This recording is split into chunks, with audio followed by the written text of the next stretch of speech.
नमस्कार बच्चों। स्कूल में मुझे अच्छा लगा इस पाठ में फिर से एक बार आपका स्वागत है। आज हम मंजरी इस पाठ्य पुस्तक से पाठ क्रमांक 8वां पढ़ने जा रहे हैं, जिसका शीर्षक है स्कूल मुझे अच्छा लगा, और इस पाठ का ये सेशन क्रमांक 3 है। अब तक हमने देखा कि हेडमास्टर जी कुछ सवाल न पूछकर तोतो चान को बोलने का मौका देते हैं और इसे वह बहुत खुश हो जाती है। अपने हर बात को वो हेडमास्टर जी के सामने रखते हैं और उसके बातों को भी हेडमास्टर जी अच्छे से रिस्पॉन्स देते हैं। तो इसे हमें पता चलता है कि हेडमास्टर जी को बच्चों का जो विज्ञान शास्त्र होता है, मनोविज्ञान शास्त्र, यह पता है और इसी कारण वह बच्चों को बोलने का मौका दे रहे। यहाँ पर तोतो चान के द्वारा हमें यह बात समझ में आ रही। अब आगे हम देखते हैं पाठ के परिच्छेदों के द्वारा कि तोतो चान ने और क्या क्या हेडमास्टर जी से बातचीत की और आगे हेडमास्टर जी और तोतो चान के साथ क्या हुआ। हेडमास्टर जी के द्वारा तोतो चान को जब बोलने का मौका दिया गया तो वो अपनी हर एक बात को रखती है। अपने वो वहाँ पर किस प्रकार से आई, तेज ट्रेन से आई, फिर उसकी मुलाकात हेड स्टेशन मास्टर से हुई थी, फिर इसके बाद अपने पुराने स्कूल की शिक्षिका के बारे में बताते हैं। वो किस प्रकार से उसे तेज कैंची से जीभ से कैंची काटती थी, तो कैंची से जीभ काटने का वो सारी बातें उस अपने हेडमास्टर जी को बताती। फिर अपने कुतिया के बारे में बताती है। फिर इसके साथ वह अबाबिल घोंसले के बारे में बताती है। उसके साथ वह दूसरे स्कूल में सारी वो अपनी बातों को हेडमास्टर जी के सामने रखते हैं। अपने पिताजी के बारे में बताते हैं, फिर उसके फ्रॉक के बारे में बताते हैं, फिर माँ किस प्रकार से उसको ये फ्रॉक पसंद नहीं है, कॉलर पसंद नहीं है, फिर वो अपना कॉलर हेडमास्टर जी को दिखाती है। लेकिन इसके बाद खूब सोचने पर भी तोतो चान को कुछ और न सूझा। उसे इस बात से कुछ दुख हुआ, लेकिन तभी हेडमास्टर जी उठ खड़े हुए। उन्होंने अपना प्यार भरा बड़ा सा हाथ उसके सिर पर रखा और कहा, अब तुम इस स्कूल की छात्र हो। अब देखिए, वास्तविक रूप में तोतो चान को यह स्कूल बहुत अच्छा लगा था। वो भी चाहते थे कि वो इस स्कूल में आकर पढ़े, और जब बोलने का मौका दिया गया तो इससे हेडमास्टर जी ने उसके अंदर के कुछ गुणों को परखा, जाना, उसके बाल मनोविज्ञान को उसने समझ लिया और इस प्रकार उसके अंदर की बातों को समझकर उन्होंने अपने स्कूल में उसको एडमिशन दाखिला दे दिया। ठीक यही शब्द थे उनके, और उस समय तोतो चान को लगा कि वह जीवन में पहली बार किसी ऐसे व्यक्ति से मिले हैं जो उसे सच में अच्छा लगता हो। असल में इससे पहले किसी ने उसे इतनी देर बोलते नहीं सुना था, और तो और उसे सुनते समय हेडमास्टर जी ने एक बार भी जमाई नहीं ली थी, न ही उनके चेहरे पर अरुचि का भाव आया था। शुरू से अंत तक उन्हें सुनना उतना ही अच्छा लगा था जितना कि उसे बोलना। अब देखिए, ये जो परिच्छेद में जो बातें बताई गई है ना, वो जीवन की वास्तविकता है छोटे बच्चों के, कि उसे वो तोतो चान को हेडमास्टर क्यों अच्छा लगा और हेडमास्टर जी ने उसे बोलने का मौका देने के पीछे क्या कारण था, कि जितने चाव के साथ वह बातें कर रही थी उतने ही चाव के साथ हेडमास्टर जी भी उसकी हर एक बात को रुचि के साथ सुन रहे थे और उसे शुरू से अंत तक उन्होंने सुना। और जितना बोलना उसे पसंद था उतना ही सुनना हेडमास्टर जी को अच्छा लग रहा था। ये उसके हाव भाव से, कि वो बता रहे थे बीच बीच में हाँ क्या हुआ, आगे हंसते थे कभी, तो ये सारे उसके शारीरिक और व्यवहार से जो तोतो चान थी उसका मन खुल गया था। वह जो चाहे बातें उसके सामने रख दी थी, जबकि उसके माँ को भी उसने कभी नहीं बताया था कि उसके फ्रॉक फटने का कारण, जो आज पहली बार मिले हुए हेडमास्टर जी को वह बताती है। तो यहाँ पर बच्चों के साथ किस प्रकार का व्यवहार करना चाहिए, इसका अच्छा उदाहरण यहाँ पर लेखिका हमें हेडमास्टर जी के माध्यम से देती है। इस दिन से पहले या उसके बाद किसी वयस्क ने तोतो चान की बात इतने लंबे समय तक नहीं सुनी। अब देखिए, हम भी अगर बच्चों की बात सुनते हैं तो 2-3 मिनट के बाद हम ऊब जाते हैं, कंटाल जाते हैं या फिर हमें जमाई भी आने लगती है। अब यहाँ पर हेडमास्टर जी के द्वारा जो व्यवहार उसके साथ हुए थे वह बहुत ही अनूठे ढंग का था। और पिछली शिक्षिका को यह जानकर भी आश्चर्य होता कि एक 7 साल की लड़की लगातार 4 घंटे बोलने का मसाला भी जुटा सकती है। अब देखिए यहाँ पर वर्णन किया गया है परिच्छेद के तो अनुसार, तो हम कह सकते हैं कि लगभग 4 घंटे तक वह बोल रहे थे और हेडमास्टर उसको सुन रहे थे। हेडमास्टर जी के सामने वह अपने आप को सुरक्षित महसूस कर रहे थे।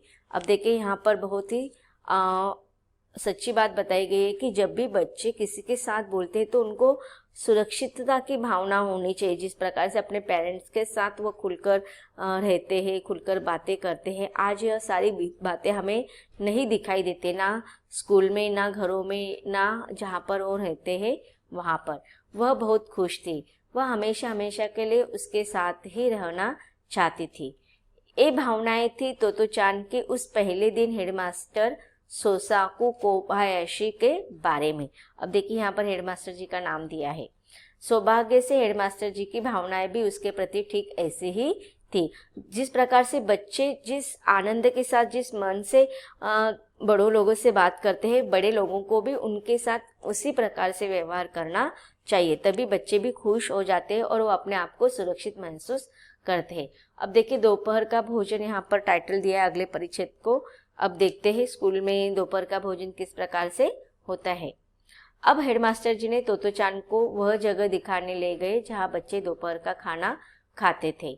हम ट्रेन में नहीं खाते, उन्होंने समझाया। ट्रेन मतलब क्लासरूम, कक्षा या स्कूल के जो कमरे थे, बल्कि सभागार में खाते हैं। अब यहाँ पर बताया हेडमास्टर जी ने कि स्कूल के बच्चे कोई भी बच्चे ट्रेन में खाना नहीं खाते, कक्षा में खाना नहीं खाते, बल्कि सब जितने भी कक्षाएं हैं सारी कक्षाओं के बच्चे सभागार में आकर इकट्ठा होकर खाना खाते हैं। सभागार उन सीढ़ियों के ऊपर था जिन्हें चढ़कर तोतो चान पहले आई थी। अर्थात हेडमास्टर से का जो दफ्तर था उसके ऊपर सभागार था। जब वे वहां पहुंचे थे बच्चे हल्ला करते हुए मेज और कुर्सियां उठा खिसकाकर उन्हें एक गोल घेरे में लगा रहे थे। वे सभागार के कोने में खड़े बच्चों को देखते रहे। तोतो चान ने हेडमास्टर जी के जैकेट का किनारा खींचा और पूछा, बाकी बच्चे कहाँ हैं? अब देखिए यहाँ पर बच्चों का इकट्ठित होकर खुद का काम खुद करना, यहाँ पर मतलब स्वयं शिस्त हमें यहाँ पर दिखाई देता है, स्वयं शासन। बस वो पूछती है कि वहाँ पर थोड़े कम बच्चे दिखाई देते कि जब वो पहले स्कूल में जाते थे वहाँ के बच्चे ज़्यादा थे, लेकिन यहाँ पर कम बच्चे दिखाई दिए। तब उसने पूछा हेडमास्टर जी से कि बाकी बच्चे कहाँ हैं? बस इतने ही हैं जितने यहाँ मौजूद है, उन्होंने उत्तर दिया। बस इतने ही? तोतो चान को विश्वास नहीं हुआ। उसके पिछले स्कूल की एक कक्षा में जितने बच्चे थे केवल उतने बच्चे मौजूद थे। मतलब देखो यहाँ पर बच्चों का जो एडमिशन या दाखिला होता था वो अगर हम आजकल देखते हैं कि बच्चों का क्लासरूम छोटा होता है और उसमें जितना ज़्यादा हो सके उतने बच्चों को एडमिशन दिलाया जाता है, लेकिन यहाँ पर वो देखते कि उसके स्कूल में एक क्लास में जितने बच्चे थे वो उतने मिलकर पूरे स्कूल में उतने ही बच्चे थे। मतलब कम बच्चे, लेकिन बाकी का माहौल जो था वो बहुत ही बच्चों के लिए हेल्दी था। बस इतने ही? तोतो चान को विश्वास नहीं हुआ। उसके पिछले स्कूल की एक कक्षा में जितने बच्चे थे केवल उतने बच्चे मौजूद थे। आपका मतलब है कि पूरे स्कूल में करीब 85 बच्चे हैं? हाँ, बस इतने ही, हेडमास्टर जी ने कहा। यहाँ पहले वाले स्कूल से हर चीज़ अलग है, तोतो चान सोचने लगी। जब सारे बच्चे बैठ गए तो हेडमास्टर जी ने जानना चाहा कि हर एक बच्चा खाने में समुंदर से और कुछ पहाड़ से लाया है या नहीं। अब देखिए यहाँ पर हेडमास्टर जी हर एक बच्चे के पास जाता है, उनसे उनका टिफिन देखते हैं डब्बे में और पूछते हैं कि समुंदर से और कुछ पहाड़ से कुछ लाए हैं या नहीं। समुंदर से मतलब यहाँ पर मछली और नहीं, इसका अर्थ होता है कि कुछ तरल पदार्थ होते हैं, जैसे कि दही होती है, खीर होती है, सूप होते हैं। तो इन तरल पदार्थों को यहाँ पर समुंदर से कहा गया है। और पहाड़ से मतलब कुछ ठोस पदार्थ होते हैं, जैसे कि गुड़ होती है, रोटी होती है। तो हर एक प्रकार का टिफिन में उनके डिब्बे में पदार्थ होना जरूरी वहाँ पर हेडमास्टर ने बताया होगा उनको कि अब देखिए बच्चे जो होते हैं वो खाना खाने में बहुत ही नाटक करते रहते हैं, उनको माँ भी बहुत समझाती रहती है, लेकिन बच्चे नहीं खाते। लेकिन इसलिए बहुत सारे स्कूलों में बताया जाता है कि टिफ़िन में यही लाना है, ऐसा ही खाना लाना है। तो यहाँ पर समुंदर से मतलब तरल पदार्थ जैसे दूध, दही, खीर हो सकती है, या फिर सूप हो सकते, वेजिटेबल्स या हेल्दी सूप्स, और पहाड़ से हमने बताया कि गुड़, रोटी जैसे ठोस पदार्थ। हाँ जी, बच्चों ने अपने अपने डिब्बे खोलते हुए एक स्वर में कहा, जरा देखे तो क्या क्या लाए हो तुम लोग। हेडमास्टर जी ने मेजों के घेरे में घूमते हुए कहा। वे हर एक बच्चे के डिब्बे में झांक रहे थे और बच्चे खुशी से किलकारियां मार रहे थे। अब देखिए यहाँ पर हेडमास्टर जी का जो वर्णन किया गया है कि वो खुद हर बच्चे की तरफ ध्यान दे रहे थे और बच्चों के डिब्बे में उन्होंने क्या लाया है, क्या नहीं, क्या उनके लिए हेल्दी है, क्या अच्छा है, ये सारी चीज़ें खुद वो पर्सनली वैयक्तिक स्वरूप पर देख रहे थे। वाह क्या मज़ा है, तो चांद ने सोचा। पर कुछ समुंदर से और कुछ पहाड़ से क्या मतलब होगा? कितना अलग है यह स्कूल, पर अच्छा है। उसे तो इससे पहले पता ही न था कि स्कूल में दोपहर का खाना भी इतने आनंद की बात हो सकती थी। अब देखिए बच्चे अगर हम देखते हैं रिसेस में क्या करते हैं, बच्चे अपना अपना टिफ़िन खोलते हैं, अपने जगह पर बैठकर खाते हैं, और जैसे ही लेकिन उसने पहली बार देखा था कि एक अलग से सभागृह है, बच्चे कुल सब मिलकर एक साथ आते हैं, पूरा जितने भी स्कूल में बच्चे हैं सारे एक साथ बैठकर खाते हैं आनंद के साथ, मौज मस्ती के साथ। ये सारी बात उसके मन को भा गई थी। हेडमास्टर जी ने हर मेज पर रुककर डिब्बों में झांक रहे थे और दोपहर की हल्की धूप उनके कंधों को नहला रही थी। तोतो चांद का स्कूल जाना। अब देखिए यहाँ पर हेडमास्टर जी ने तोतो चांद का दाखिला के लिए परमिशन दे दिए हैं। अब तोतो चांद अपने खुशी के साथ वहाँ पर उस स्कूल में जाती है। पहला दिन उसका कैसे गया था इसका वर्णन इस परिच्छेद में किया है। हेडमास्टर के कहने के बाद से ही कि अब तुम इस स्कूल की छात्र हो, तोतो चांद बेसब्री से अगले दिन का इंतजार कर रही थी। इस सप्ताह से उसने कभी किसी दिन का इंतजार नहीं किया था।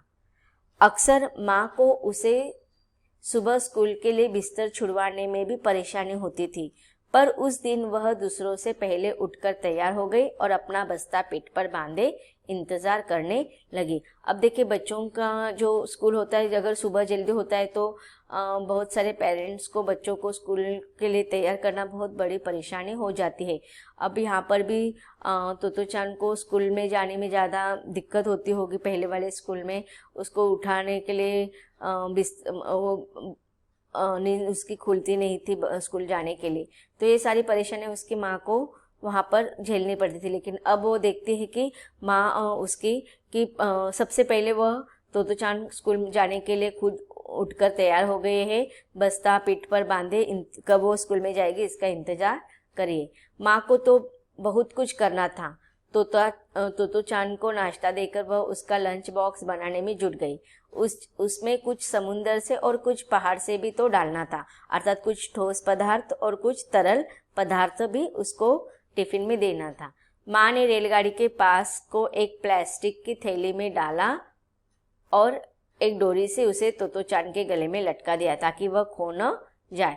अब देखिए यहाँ पर क्या कहा गया है कि माँ ने रेलगाड़ी के पास को कि अब जब घर से स्कूल जाना होता था तो बहुत सारे स्कूलों में बस होते हैं, स्कूल के बस होते हैं, या कोई अगर नज़दीक होता है तो पैदल चलकर या अपने पर्सनल कार से, ऐसे मतलब अलग अलग वाहनों से बच्चों को स्कूल छोड़ने के लिए जाते हैं। लेकिन यहाँ पर जो तोतो चांद का स्कूल जाने का जो ट्रैवलिंग था वो किस प्रकार से था, रेलगाड़ी से उसको हर रोज़ जाना पड़ता था। इसलिए उसके माँ ने रेलगाड़ी का पास बनवा लिया था और उसको प्लास्टिक थैली में डालकर दिया था और एक डोरी से तोतो चांद के गले में लटका दिया था ताकि वो गुमा न दे।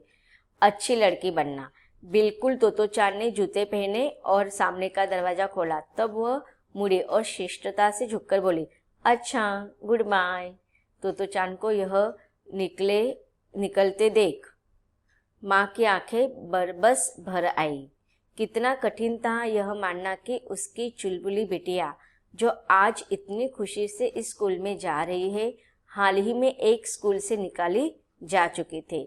उसने दिल से प्रार्थना कि इस बार सब शुभ हो। अब देखिए तोतो चान का इतना उत्साह देखकर उसकी माँ को आनंद भी हुआ और उसके आंखें भी भर आई।